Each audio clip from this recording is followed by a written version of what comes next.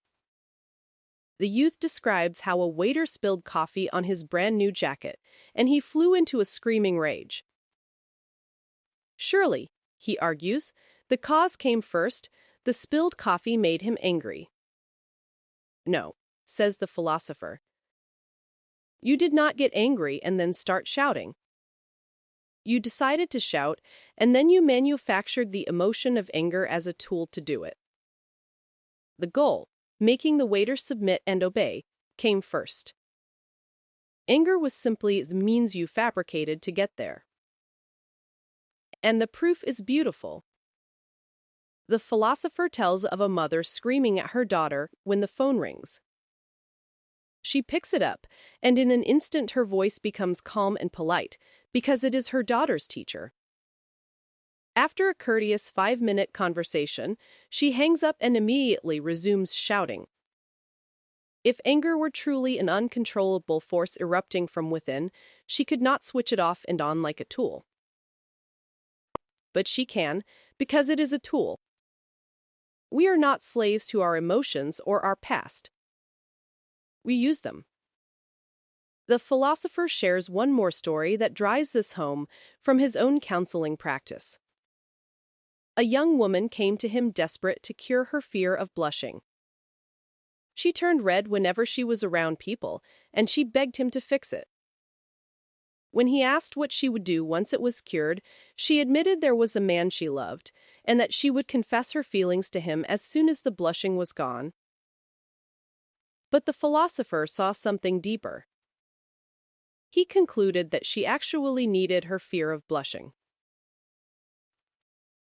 Because as long as she had it, she had a ready-made excuse never to risk confessing and never to risk the devastating possibility of rejection. She could live forever in the comforting fantasy of, if only my blushing were cured, he would be mine. The symptom protected her from the terrifying truth that she lacked the confidence to act. So the philosopher gently told her he would not cure it, because the blushing was not really her problem, it was her solution to a deeper fear.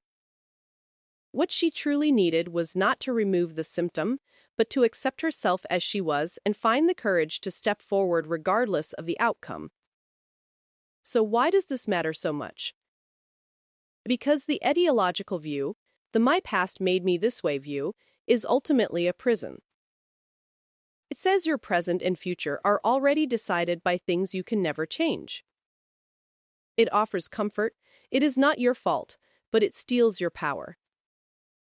The teleological view is harder to swallow because it says you are responsible for who you are right now. But that responsibility is also your freedom. If your unhappiness is something you are choosing for a purpose, then in any moment you can choose differently. Your life is not given to you. You choose it yourself.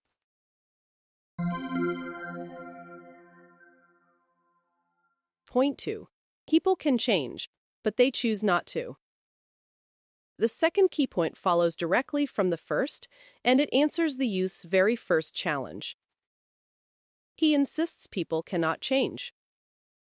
The philosopher's response reframes the entire question. People can absolutely change. The reason they do not is that they are making a continuous decision not to. In Adlerian psychology, there is a concept that roughly translates as lifestyle, though it means something deeper than the everyday use of that word. Your lifestyle is your way of giving meaning to the world and to yourself. It is the tendencies of thought and action you have adopted, your worldview, your self-image, your strategy for living. And here is the crucial part. Although you may have first chosen this lifestyle in early childhood, perhaps around the age of 10, it is not fixed. You are rechoosing it, renewing it, every single day, even at this very moment. Which means you can choose a new one. So why do not people change if change is always available? The philosopher's answer is one of the most penetrating insights in the whole book, because change is terrifying. Even if your current life is full of complaints and difficulties, it has one enormous advantage. It is familiar. You know exactly what to expect. You can predict your own reactions and the outcomes of your days. Living with the same old lifestyle is comfortable precisely because it is predictable. Choosing a new lifestyle means stepping into total uncertainty. You do not know what life will bring, you do not know how to handle the difficulties ahead, and you might be lonelier or face even harder problems. As the philosopher puts it, people decide that no matter how unsatisfying things are now, holding on to the familiar is easier and more reassuring than leaping into the unknown. There is a deeper, more uncomfortable layer here too. The philosopher tells the youth that he keeps his current self because being unhappy, in a strange way, is good for him. It is good in the sense that it serves his purposes. He brings up a hypothetical of a young woman who dreams of becoming a novelist, but never actually finishes a manuscript to submit. Why not? Because, the philosopher suggests, she wants to leave open the possibility of I could do it if I only tried. She does not want to risk submitting her work and being rejected, or discovering she is not as talented as she hoped. By not trying, she gets to live forever in the comfortable realm of unrealized potential, telling herself she is a genius who simply has not applied herself yet. Facing the test would mean risking that beautiful illusion. So she chooses, unconsciously, not to change. This is why the philosopher says that the first step toward change is having the courage to let go of your current lifestyle with all its familiar excuses. He says, and this is so important, that what your life needs is not the removal of all difficulties, but courage. He calls Adlerian psychology a psychology of courage. Your unhappiness is not because of your past, and it is not because of your environment, and it is certainly not because you lack ability. You lack courage. You lack, specifically, the courage to be happy, because being happy also takes courage. And the good news buried in all of this is profound. If your problems are not caused by an unchangeable past but by a choice you keep making, then you do not need to dig through years of childhood memories to heal. You do not need to fix your past. You only need to make a different decision, here, now, about how you will live going forward. The question is never what happened to me. The question is always, what will I do now?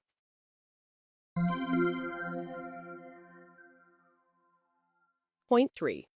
All problems are interpersonal relationship problems. The third key point is one of the boldest claims in the entire book, and it opens the second night of debate. The philosopher declares, all problems are interpersonal relationship problems.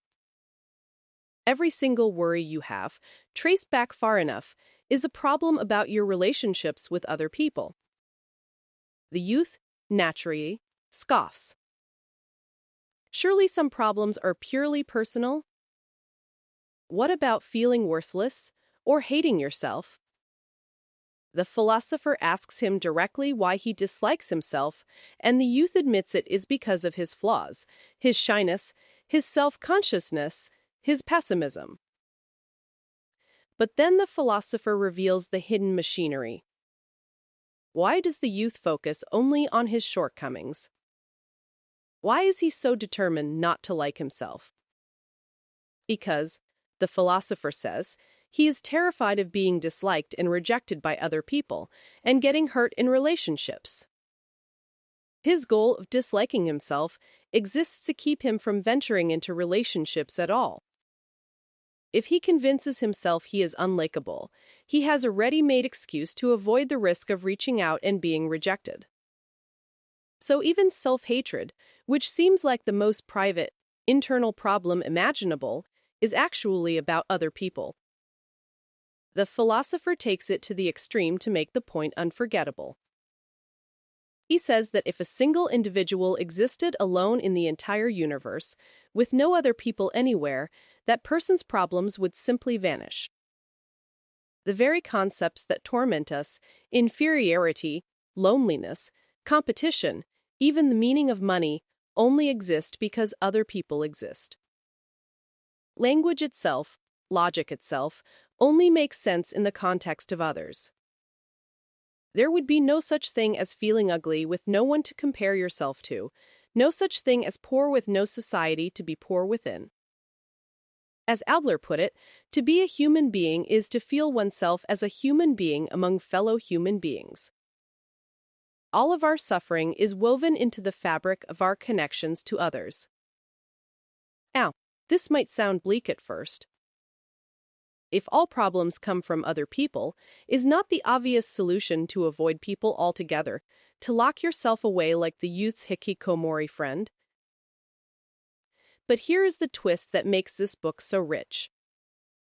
The philosopher acknowledges that relationships are indeed the source of all our problems. But they are also the only source of our happiness and meaning. You cannot have one without the other. Cutting yourself off from people to escape pain also cuts you off from joy, contribution, and love. The goal, then, is not to flee relationships, but to learn how to navigate them in a way that does not crush you. That is what the rest of the book is really about. Adler organized all the relationship challenges of being human into what he called the 3 life tasks. First, the tasks of work, our relationships with colleagues, and the cooperation required to make a living.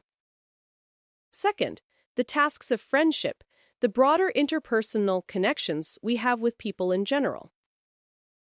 And third, the tasks of love, which includes both romantic partnership and family relationships, and which Adler considered the most difficult of all. The philosopher notes that these tasks get progressively harder as the distance and the freedom to walk away decrease. You can quit a job. It is harder to abandon a friendship. It is hardest of all to escape the bonds of love and family. And the person who runs from these tasks, who invents reasons to avoid them, is doing something the philosopher gives a sharp name to: the life lie. A life lie is when you manufacture excuses, fabricate flaws, or blame circumstances and other people, all to avoid facing the relationship tasks of your life. The philosopher gives the example of someone who says, "I cannot do my work well because my boss is so awful." On the surface, it sounds like the boss is the cause of the problem. But Adler flips it. The person actually needs the awful boss to exist, because the boss is a convenient excuse. As long as there is a terrible boss to blame, the person never has to test their own abilities or take responsibility for their results. They can comfort themselves with, "If only I did not have this boss, I could really shine." The unpleasant boss is not the obstacle to their freedom. The boss is the alibi they have chosen.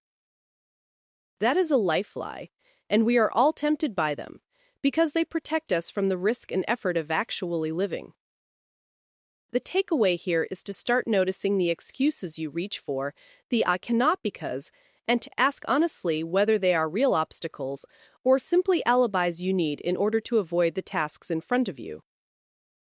For now, the broader point is this: stop searching for your problems in the abstract void of your own soul. Look instead at your relationships, because that is where the real work and the real solutions will always be found.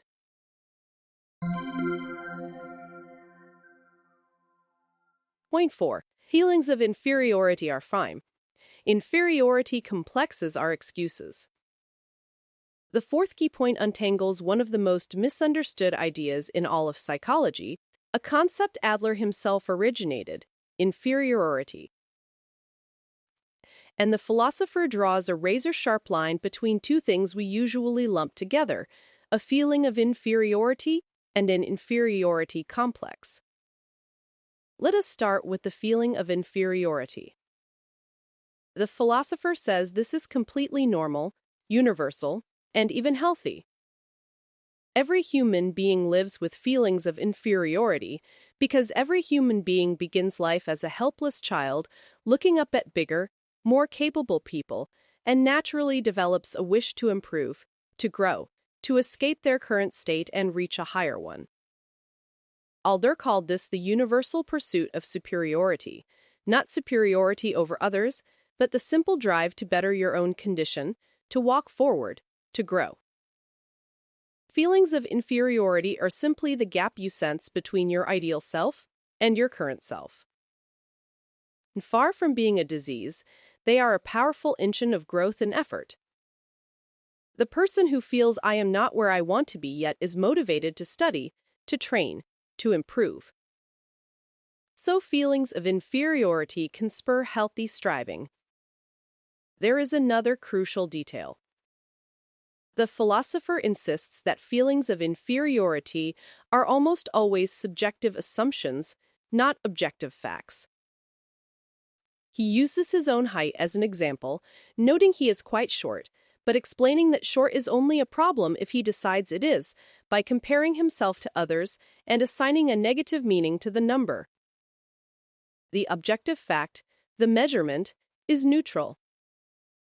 The suffering comes entirely from the subjective interpretation we layer on top of it. And the wonderful thing about subjective interpretations is that they belong to us. We assign them, so we have the freedom to reassign them. And now here is where it goes wrong. An inferiority complex is something entirely different, and it begins when a person starts using their feeling of inferiority as an excuse to avoid the tasks of life. The structure of an inferiority complex is always the same logic. Because I am A, I cannot do B. Because I did not go to college, I cannot succeed. Because I am not good-looking, I cannot find love. Because I am too busy, I cannot pursue my dream. The philosopher points out that there is no real causal link in any of these statements. Plenty of people without degrees succeed.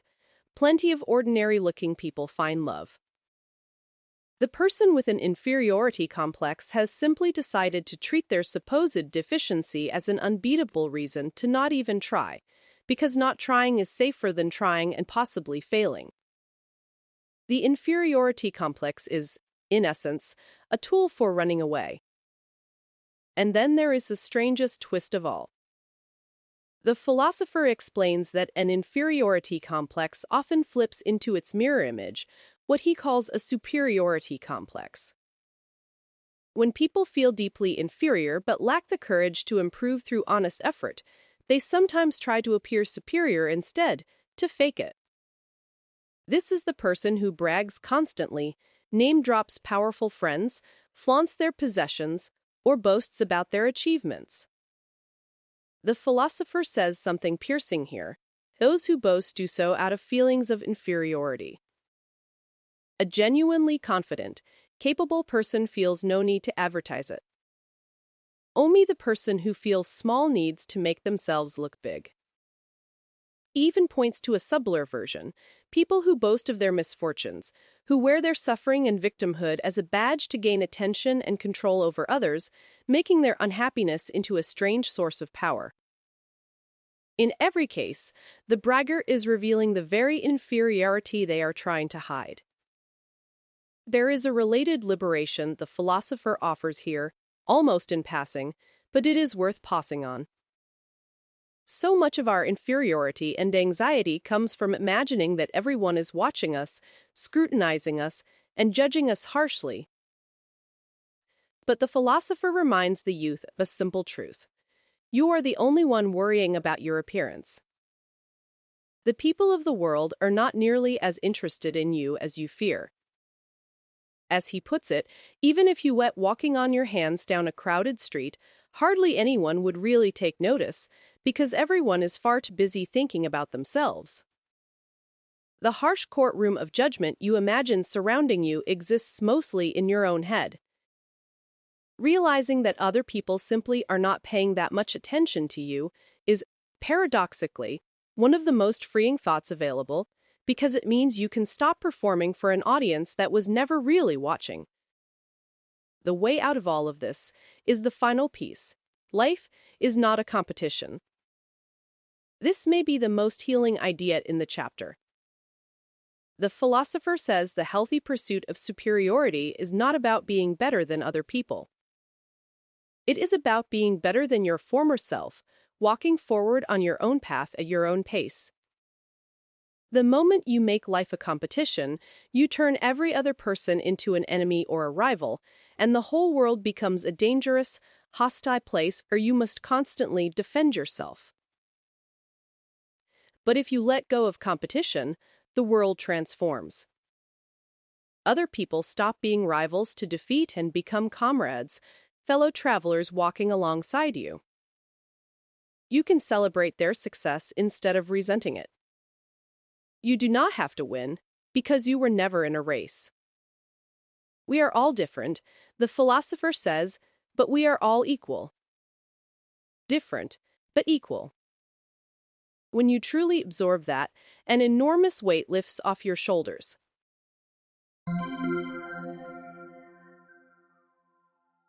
Point 5. Escape the power struggle. Do not take the bait. The fifth key point gives you an extraordinarily practical tool for one of the most common and destructive patterns in human relationships: the power struggle. The philosopher explains how arguments and conflicts escalate and how to step out of them entirely. He starts with that earlier example of the youth shouting at the waiter and builds it into a general principle. When someone provokes you, criticizes you, insults you, or tries to pick a fight, what is really happening beneath the surface? The philosopher says that behind most personal provocations lies a hidden power struggle. The other person is, often unconsciously, trying to win, to make you submit, to prove they are right and you are wrong, to establish dominance over you. And the instant you take the bait, the moment you get angry and fight back, you have agreed to enter their power struggle. You have stepped into the ring. Here is the part that takes real wisdom to accept. The philosopher says that if you feel a conflict starting to become a power struggle, you should withdraw from it as early as possible. And withdrawing does not mean giving in or surrendering to the other person's opinion. It simply means refusing to play the game of dominance and submission at all. This is hard, because we have a deep instinct that backing down from an argument means losing, means we are weak. But the philosopher reframes it completely. He says that the desire to win an argument, to make the other person admit they are wrong, is itself the power struggle. And even if you win the argument, you have actually lost, because you have now provoked the other person into the next stage, which is the desire for revenge. The defeated party will simply look for another way to get back at you, in another form, at another time. Power struggles, once entered, never really end. They just go underground and resurface. The philosopher gives a profound piece of advice for the moment when you believe you are clearly, objectively right. He says that the moment you are convinced I am right, you have already stepped into a power struggle, because you have framed the interaction as a contest where someone must be right and someone must be wrong, and therefore someone must win and someone must lose. But here's the key insight. The rightness of your argument has nothing to do with winning or losing. If you are right, regardless of whether the other person agrees or admits it. You do not need them to concede in order for the truth to remain the truth. So there is simply no need to depend on winning the argument. People who cannot separate these two things, the validity of an opinion and the contest of personalities, end up turning every disagreement into a battle for dominance. This connects to one of the most counterintuitive lines in the book. Admitting fault is not a defeat. We avoid apologizing, avoid backing down, avoid saying I was wrong, because we experience it as losing, as submission. But the philosopher says, this is exactly backward. If you have made a mistake, acknowledging it, apologizing, and withdrawing from the power struggle are not signs of defeat or weakness. They are signs of strength and maturity. The person who can calmly say I was wrong without feeling humiliated is the person who has freed themselves from the need to win. So the practical takeaway is powerful. When someone tries to drag you into a fight, recognize the power struggle for what it is and simply decline to participate. Do not get angry. Do not seek to win. Do not seek revenge. Step out of the ring. You will find that a huge proportion of your conflicts dissolve the moment you stop agreeing to fight them.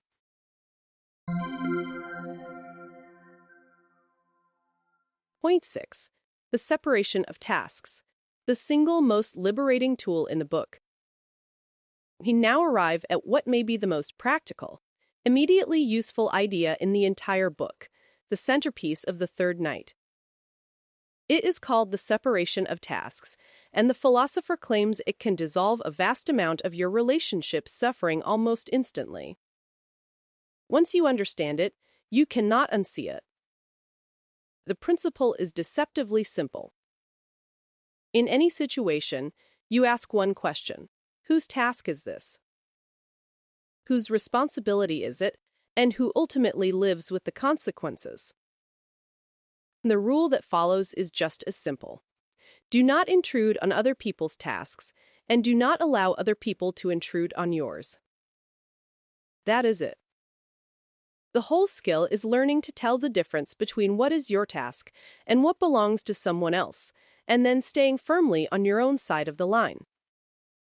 How do you know whose task something is? The philosopher offers a clean test. Ask who ultimately receives the result of the choice. He uses the classic example of a child who will not study. The parents nag, threaten, and stress endlessly about it. But whose task is studying? The child's. It is the child who will live with the consequences of studying or not studying, falling behind or getting ahead.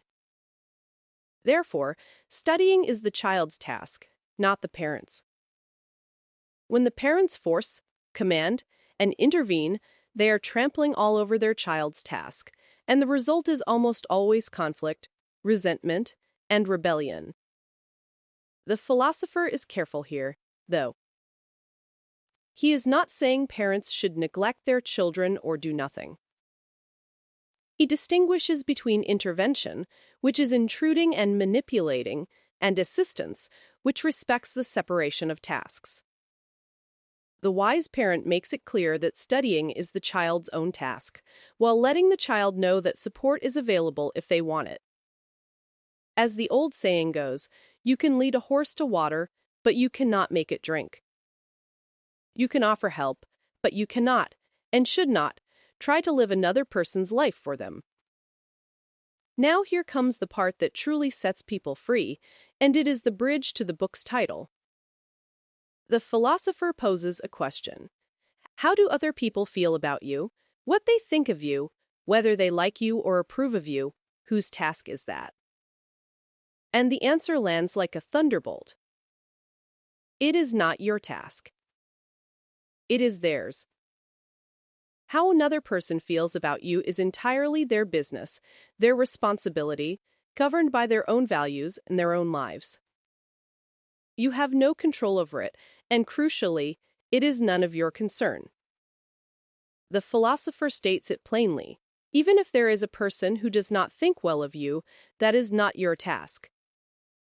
The disposition of other people toward you belongs to them. Think about how revolutionary this is. So much of our anxiety, so much of our exhausting effort is spent trying to manage what other people think of us.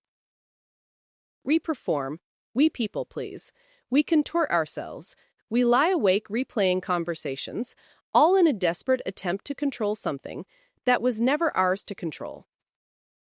The separation of tasks says, stop. Let go of it. Their opinion of you is their task.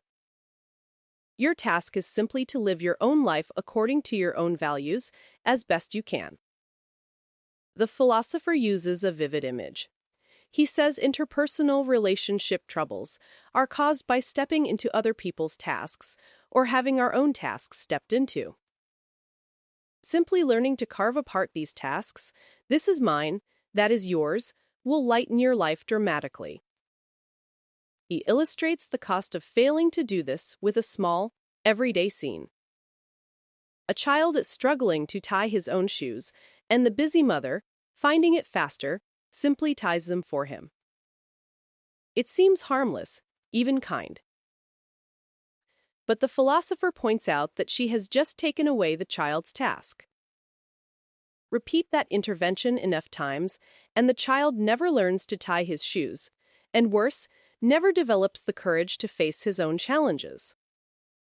As Adler said, children who are never taught to confront their challenges will try to avoid all challenges. Doing other people's tasks for them, however well-intentioned, robs them of their growth and their courage. To capture the spirit of separating tasks, the philosopher reaches for the ancient story of the Gordian knot, an impossibly tangled knot that, according to legend, only the future ruler of Asia could untie. Alexander the Great, rather than fumbling with it for hours, simply drew his sword and sliced it in two. He declared that destiny is forged with one's own sword, not granted by legend. Our relationship problems are exactly like that knot, hopelessly tangled if we try to satisfy everyone and control everyone's feelings, but cut cleanly apart the instant we separate the tasks. This is not cold or selfish. It is the necessary foundation for healthy relationships, because only when you stop trying to control others and stop letting them control you, can you meet as free and equal people.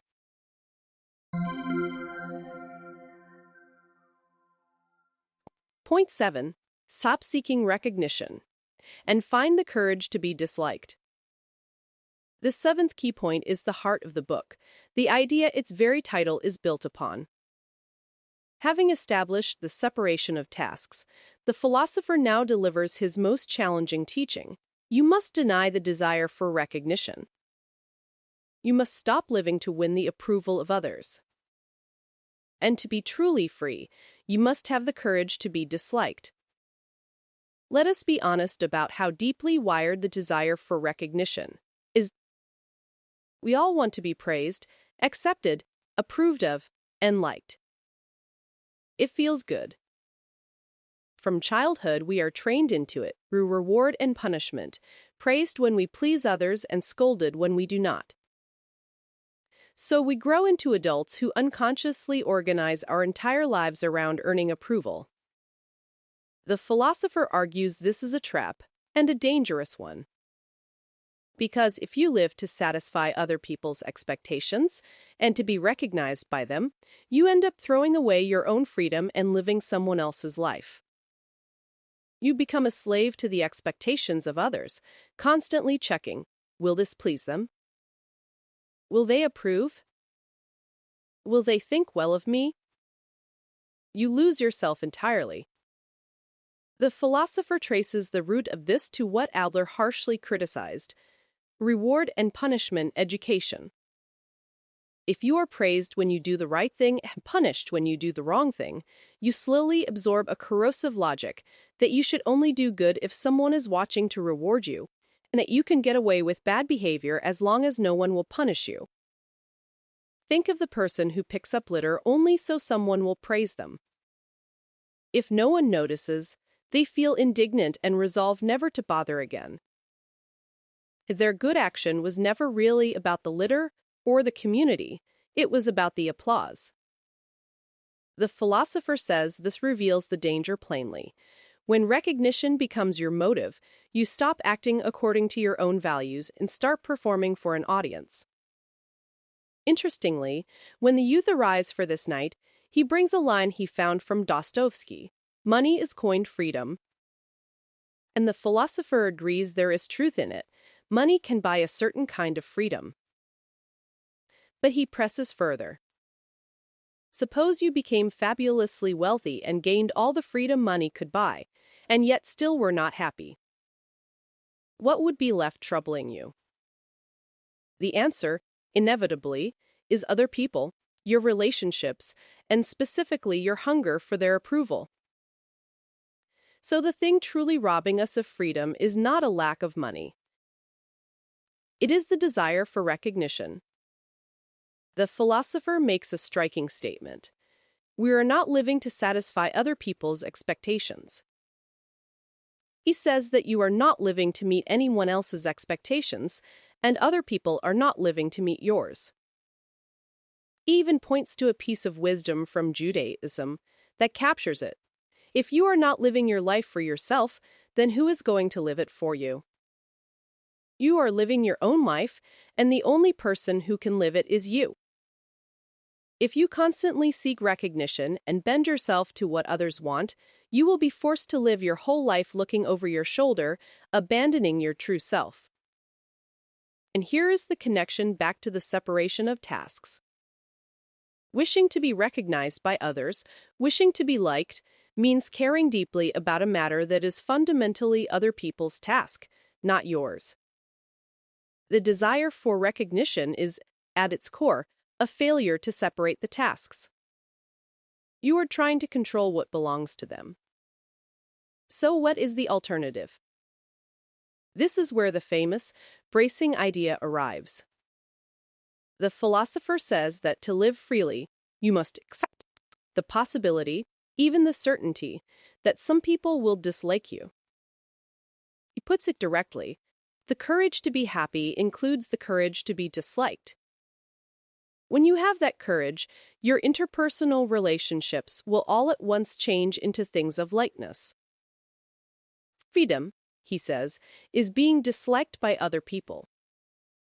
And he is careful to clarify that this does not mean you should go out of your way to be disliked, or behave badly, or deliberately make enemies. The point is not to seek being hated. The point is to no longer be controlled by the fear of it. It means living according to your own principles even when you know that doing so will displease some people, because trying to please everyone is impossible, and is the surest path to an unfree, unhappy, self-betraying life. The philosopher offers a memorable bit of arithmetic about this. He suggests that if 10 people are in your life, one of them will dislike you no matter what you do. 2 will become close friends who accept you fully, and the remaining 7 will be neither. Many people fixate on the one who dislikes them, let that single disapproval dominate their emotional life, and even bend themselves toward the 7 in the middle, all while taking the 2 true friends for granted. But to live in fear of that one person, and to sacrifice your authenticity trying to convert them, is to give away your freedom. The cost of freedom in human society is precisely this: being disliked by some people. It is not proof that you are doing something wrong. It can actually be proof that you are living according to your own principles, exercising your freedom. As the philosopher says, paying that cost, accepting that some will dislike you, is the proof that you are living in freedom and living by your own values. You cannot be both free and universally liked. You have to choose. And this book is an invitation to choose freedom.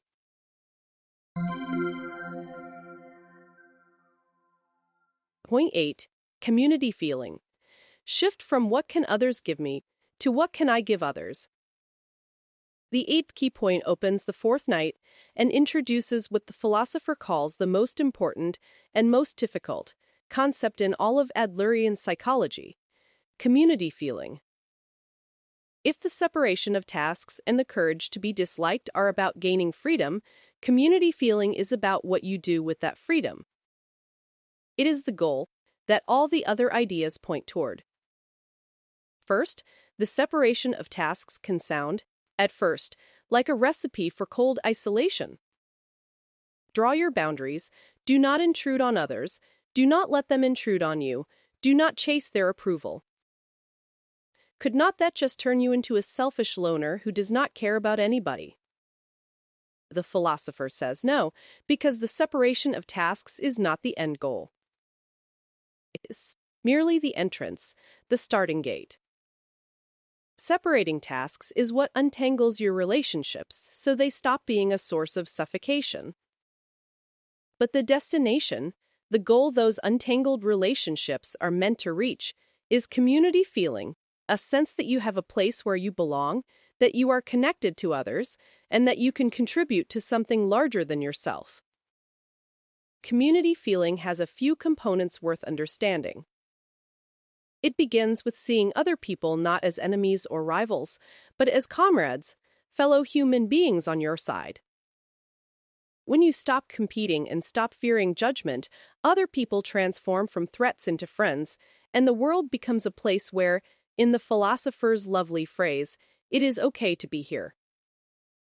That sense of it is okay for me to be here, of having a refuge, of belonging, is the feeling we are all ultimately seeking. And Adler took the idea of community to a staggering scale. He did not just mean your family, your workplace, or your country. He meant the entire community of humanity, all living things, even the inanimate universe, across the past and the future.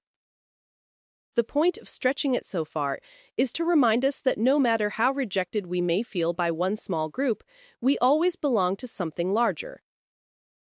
If you are cast out of one community, you can always look to a bigger one.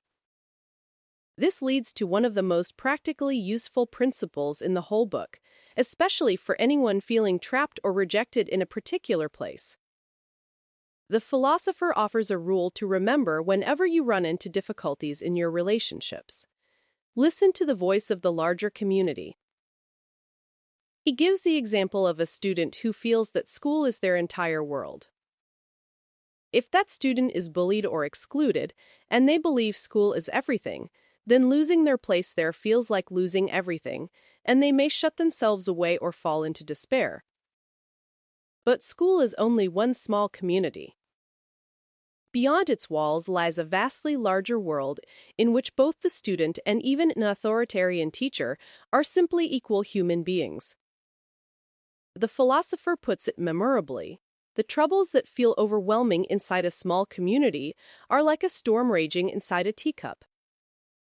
The moment you step out of the teacup and realize how big the world actually is, that raging storm gives way to a gentle breeze.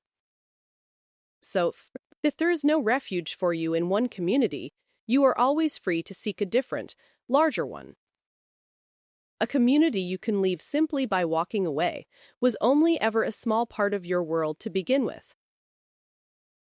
But here is the practical engine of community feeling, and it requires a fundamental shift in how you relate to the world. The philosopher contrasts two attitudes. The person who lacks community feeling is consumed with the question, what will others give me? They are focused entirely on what they can extract, on whether others are meeting their needs, recognizing them, attending to them. Ironically, the philosopher points out, the person obsessed with recognition, who seems to care so much about others' opinions, is actually one of the most self-centered people of all, because they are only ever really thinking about themselves and how others regard them. The healthy, connected person flips this around entirely. Instead of asking, what can others give me? They ask, what can I give to others? What can I contribute? This shift, from taking to giving, from you being centered on your own gain to being focused on your contribution, is the doorway into community feeling and belonging. The philosopher names 3 things this requires, which build on one another. First, self-acceptance, which we will explore more later. Second, confidence in others, choosing to trust people without conditions or guarantees, treating them as comrades rather than potential enemies, even knowing you might occasionally be betrayed. The philosopher is careful to distinguish this from a cautious, conditional kind of trust that demands security and proof before believing in someone. Real confidence in others means believing in them unconditionally without insisting on guarantees. The youth objects fiercely. Is not that naive? Will not people just take advantage of you? And the philosopher concedes that yes, sometimes you will be deceived or let down. But he reframes it brilliantly. Whether or not another person betrays you is that person's task, not yours. Your task is simply to decide whether to believe in them. And consider the alternative.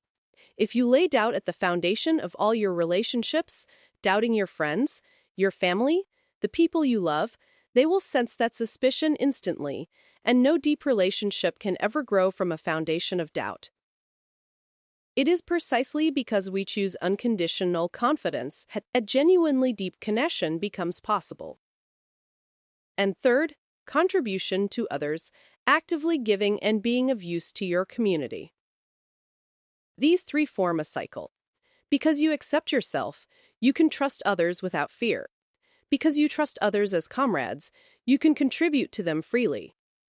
And because you contribute, you feel useful and can accept yourself. Belonging, the philosopher insists, is not something you are simply handed by being born.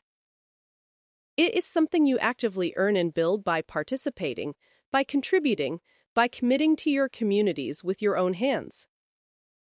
You are not the center of the world, but you do have a place in it, and that place is something you create through contribution.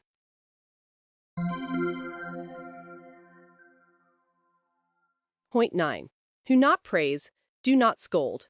Encourage, instead, as equals. The ninth key point is one of the most practical and surprising in the book, especially for anyone who is a parent, teacher, manager, or leader. The philosopher makes a claim that sounds almost absurd at first. You should neither praise nor rebuke other people. Both, he argues, are harmful. Instead, you should use what Adlerian psychology calls encouragement. And underneath this lies a profound idea about equality. Let us start with why scolding is bad, which seems obvious enough.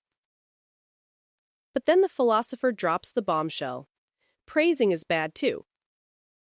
How could praise possibly be harmful? Stop praising people kind and motivating. The philosopher explains that both praise and rebuke are tools of manipulation, and both come from a stance of looking down on the other person. Think about who praises whom. We say good job to a child, to a subordinate, to someone we perceive, even subtly, as below us. You would not typically praise your boss the way you praise a small child, because praise contains a hidden hierarchy.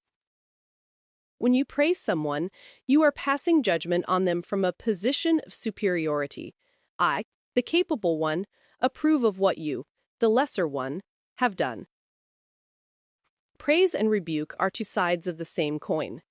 Both are about a more powerful person manipulating a less powerful one into behaving the way the powerful person wants, through reward and punishment. This is where the deep concept enters. The difference between vertical relationships and horizontal relationships. A vertical relationship is built on hierarchy, on someone being above and someone being below, on judgment and manipulation. A horizontal relationship is built between equals, people who are, in the philosopher's words, different but equal. Adlerian psychology insists that all healthy interpersonal relationships should be horizontal. And the trouble with praise is that it inherently creates and reinforces a vertical relationship, positioning the praiser above the praised. Worse, when a person becomes addicted to praise, they start doing things only to receive it.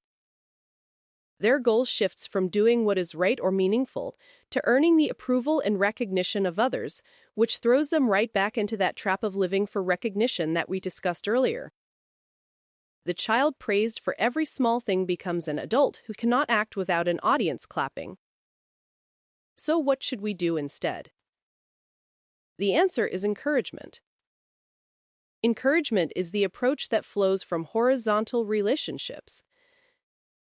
Rather than judging from above, you relate as an equal who offers support so the other person can find the courage to face their own tasks. The philosopher suggests that instead of the evaluate good job or you are so smart, which judge from above, we express genuine gratitude and acknowledgement from a position of equality. Simple words like thank you, or I am glad, or that helped me. Do you feel the difference? Good job judges another person's performance. Thank you expresses your honest gratitude as one equal human being to another. When you tell someone thank you are not evaluating them. You are letting them know they were of use, that they contributed. And this is the key, because, as we are about to see, the feeling of being useful, the feeling of contribution, is the very thing that gives a person the courage to live and a genuine sense of their own worth. The philosopher connects this directly to self-worth. He says a person gains the courage to face life and the real sense that I have value only when they feel they are of use to someone, when they feel they contribute to their community. Praise cannot give someone that, because praise makes worth conditional on others' judgment.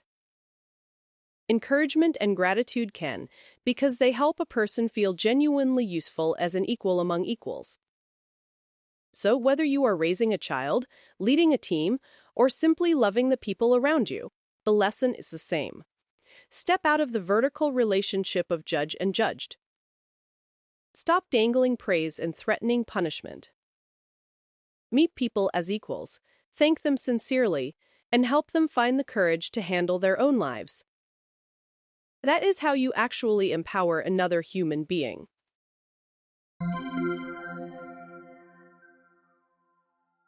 Point 10.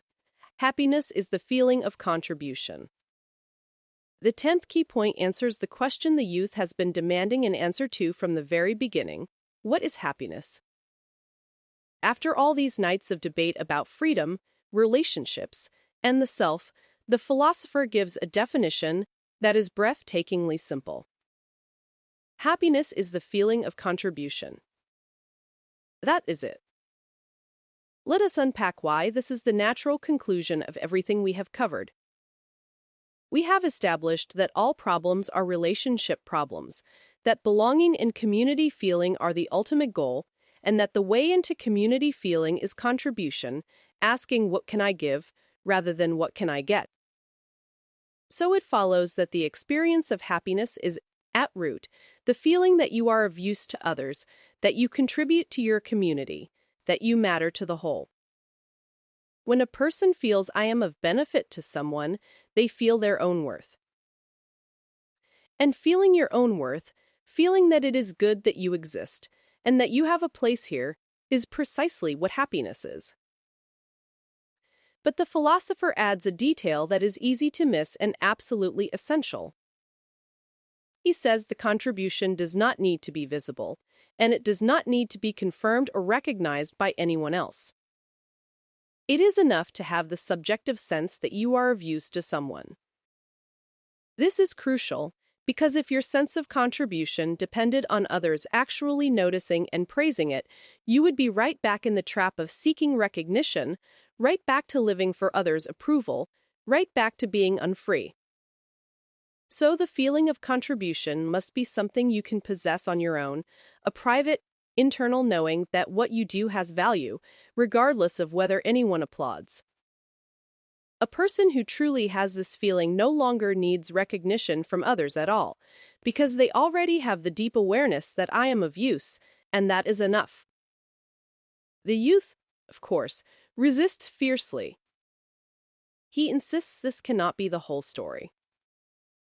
Surely, he argues, real happiness requires becoming someone extraordinary, accomplishing some grand, unforgettable achievement that proves you are special, that sets you apart from the ordinary masses.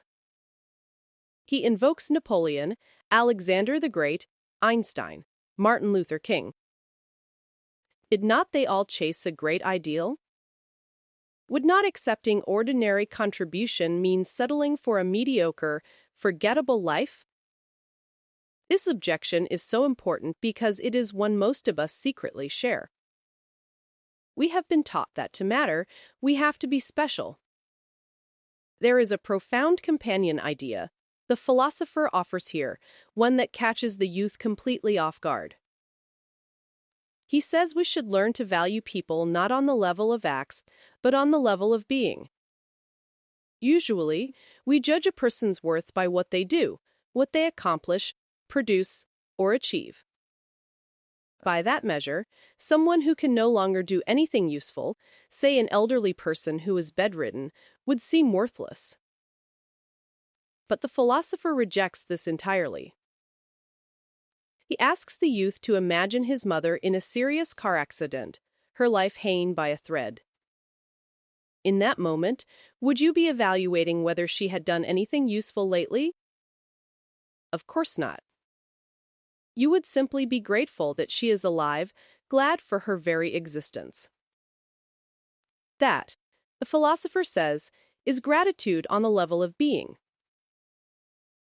And the radical implication is that every person, including you, is of use and has worth simply by existing, simply by being here. You do not have to earn your worth through achievements. Your existence itself is already a contribution. When you can accept yourself on the level of being rather than only the level of acts, an enormous pressure lifts, because you no longer have to constantly prove your right to exist. The philosopher's response leads us to one of the book's most freeing ideas, which we will explore fully in the final point: the courage to be normal. For now, the key teaching is this: the desire to be special, to be extraordinary and recognized as superior, is just another form of the desire for recognition, another way of depending on others' judgment to feel worthy. And the philosopher warns that when people cannot become specially good through healthy effort and contribution, they often settle for becoming specially bad, acting out, causing problems, playing the victim, doing anything to stand out and command attention, because even negative attention feels like being special. Both the show-off and the troublemaker are chasing the same thing: to escape the unbearable feeling of being ordinary. But the philosopher gently dismantles this. You do not need to be special to be happy. You do not need to climb to some mountaintop of greatness. Happiness was never about being extraordinary. It is available to you right now, in this ordinary moment, through the simple act of contributing to the people around you and feeling, quietly and genuinely, that you are of use. That feeling is open to absolutely everyone, no fame or genius required.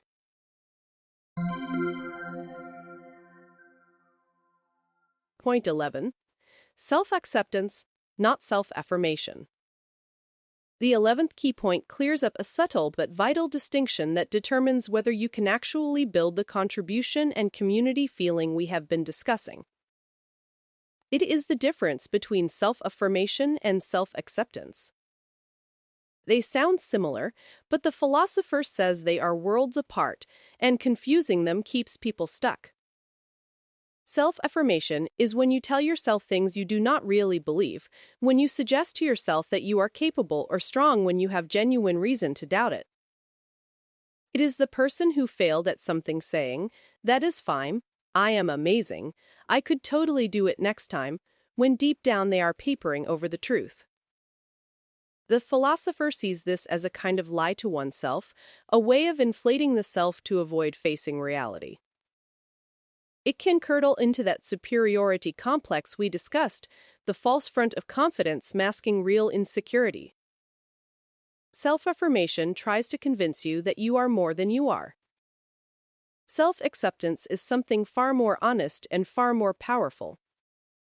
Self-acceptance means seeing yourself exactly as you are, with clear eyes, accepting both your strengths and your limitations without lying, and then calmly asking, Given who I am and what I can do, how can I best move forward?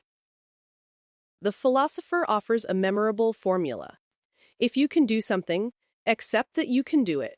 And if you cannot do something, accept that you cannot, honestly, without shame or self-deception, and then focus your energy on what can be changed.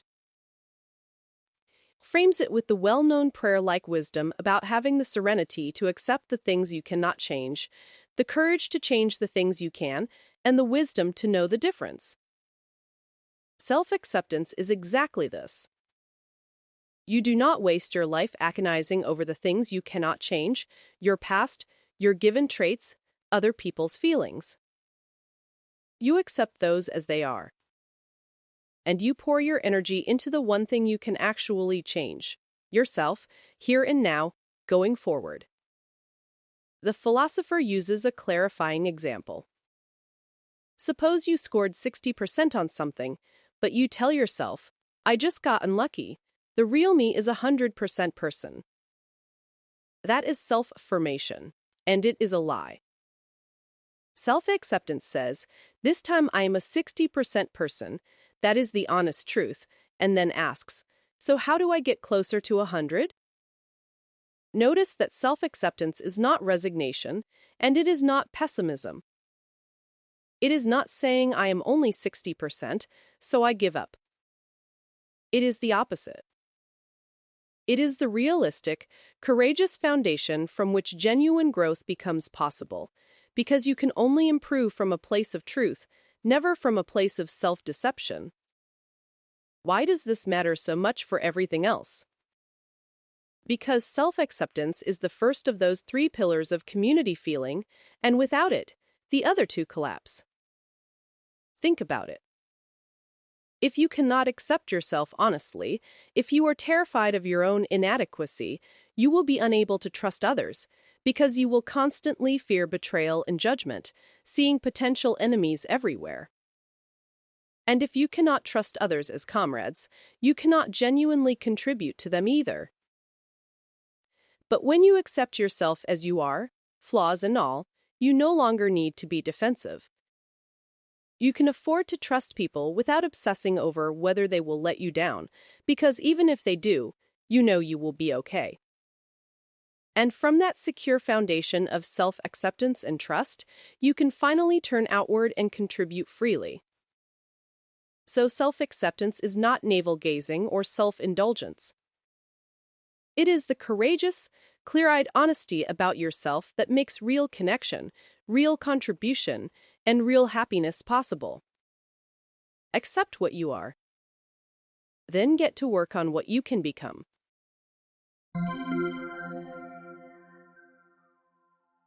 Point 12. Live in the here and now. Life is a series of moments.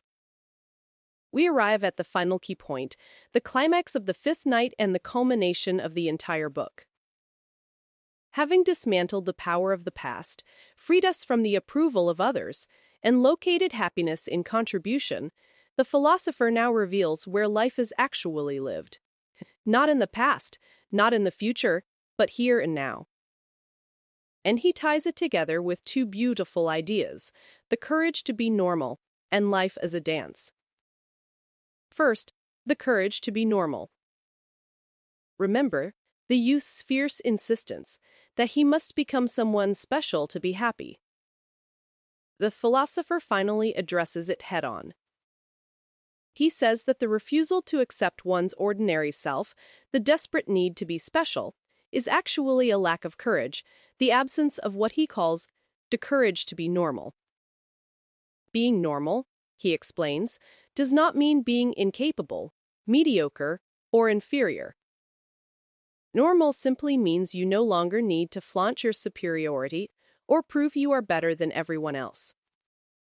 There is a deep freedom and even a quiet wisdom in accepting yourself as an ordinary person among ordinary people. You do not have to perform, to achieve constantly, to stand out, to earn your right to exist. You are allowed to simply be, here, now, an ordinary human being contributing in ordinary ways. The philosopher asks, is there any need to be special? Accepting the courage to be normal lets you put down an exhausting burden you have carried your whole life. Then comes the most important reframe of all. The youth has been treating life as a line, a journey from birth towards some destination, some summit you are supposed to climb. On this view, everything before reaching the goal is merely en route, incomplete, a means to a future end. The philosopher rejects this entirely. He says, do not treat life as a line. Treat it as a series of dots, a series of moments. If you look at a line drawn in chalk under a magnifying glass, you discover it was never really a continuous line at all, but a series of tiny dots placed side by side. Life is exactly like this. It is a succession of moments called now. We can only ever live in the present moment. The past does not exist, except as a story we tell ourselves now, and the future does not exist, except as anxiety or hope we feel now. There is only here, only now, a continuous series of present instants. The philosopher contrasts two ways of living. One he calls kinetic, a life aimed at a destination where the point is to arrive, and everything along the way is just transit. The other he calls energial, from the Greek, a life where the doing itself is the point, complete in each moment. And his metaphor for the energial life is unforgettable. Live as if you are dancing. When you dance, the dancing itself is the goal. No one dances in order to arrive at a particular spot on the floor as efficiently as possible. The joy and the meaning are in the dance itself, in each step, each moment. He gives examples. The person who dances the dance of music may end up a musician. The one who dances the dance of study may become a scholar. The one who dances the dance of writing may become an author. But none of their lives were merely on the way to those outcomes. Each moment of dancing was already complete and fulfilling in itself. And if they end up somewhere unexpected, that is fine too, because the dancing was never about the destination. He uses the image of a journey to Egypt. The journey begins the moment you step out your door, and every moment along the way is the trip, not just the arrival at the pyramids. If you only cared about arriving, you might as well take a helicopter to the summit, and that would not be living at all. The philosopher offers one last image to make it concrete. Imagine standing on a theater stage. If the house lights are up, you can see all the way to the back of the hall, the past behind you and future ahead. But if you shine an intense spotlight on the present moment, on the here and now, you cannot see the past or the future at all, and that is exactly as it should be. To live earnestly is to shine that bright, focused light on now, doing what you can do right now, conscientiously and fully, without being distracted by a past that is gone or a future that has not come. He warns against what he calls the greatest life lie of all, failing to live here and now, fixating instead on the past and the future, casting a dim light over your whole life and telling yourself comforting stories about why you cannot really live until some condition is met. Life is given no general meaning in advance, the philosopher says. The meaning of your life is something only you can assign to it, through how you choose to live each present moment. The line that seems to stretch behind you was only ever a series of dots. The page ahead is completely blank. There are no tracks laid down for you. So you need not look too hard at the past, and you need not squint anxiously into the future. You only need to live each moment, here and now, as if dancing. Do that, and the question of whether your life is meaningful simply dissolves, because you will be too busy actually living it.